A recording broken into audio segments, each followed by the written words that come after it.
தினம்தோறும் விளக்கேற்ற நல்ல எண்ணெய் இதயம் நல்லெண்ணெய். டெல்லியில் காற்று மாசு விவகாரம் பூதாகரமாக வெடித்துள்ள நிலையில் டெல்லி துணைநிலை ஆளுநர் BK சக்சேனா முன்னாள் முதலமைச்சர் அரவிந்த் கெஜ்ரிவாலுக்கு கடுமையான கண்டனங்களுடன் கூடிய கடிதம் ஒன்றை எழுதியுள்ளார். டெல்லி இன்று ஒரு விஷவாயு அறையாக மாறியிருப்பதற்கு நீங்களும் உங்கள் அரசும் காட்டிய 11 ஆண்டு கால அலட்சிய போக்கும் குற்றவியல் ரீதியான செயலற்ற தன்மையுமே காரணம் என்று ஆளுநர் சக்சேனா அந்த கடிதத்தில் குறிப்பிட்டுள்ளார்.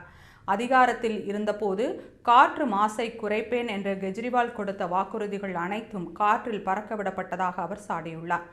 தூசி கட்டுப்பாட்டு நடவடிக்கைகளை எடுக்காமல் மத்திய அரசையும் அண்டை மாநிலங்களையும் குறை சொல்வதிலேயே உங்கள் நேரத்தை செலவிட்டீர்கள் என்று கெஜ்ரிவாலை ஆளுநர் கடுமையாக விமர்சித்துள்ளார்.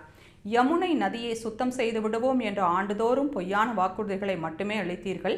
ஆனால் யமுனை இன்று கழிவுநீர் ஓடும் சாக்கடையாகவே காட்சி அளிக்கிறது என்றும் சக்சேனா குற்றம் சாட்டியுள்ளார். கெஜ்ரிவால் ஆட்சி காலத்தில் அமைச்சரவை கூட்டங்கள் முறையாக நடத்தப்படவில்லை என்றும் முக்கிய முடிவுகள் விவாதங்கள் இன்றியே எடுக்கப்பட்டதாகவும் அவர் சுட்டிக்காட்டியுள்ளார்.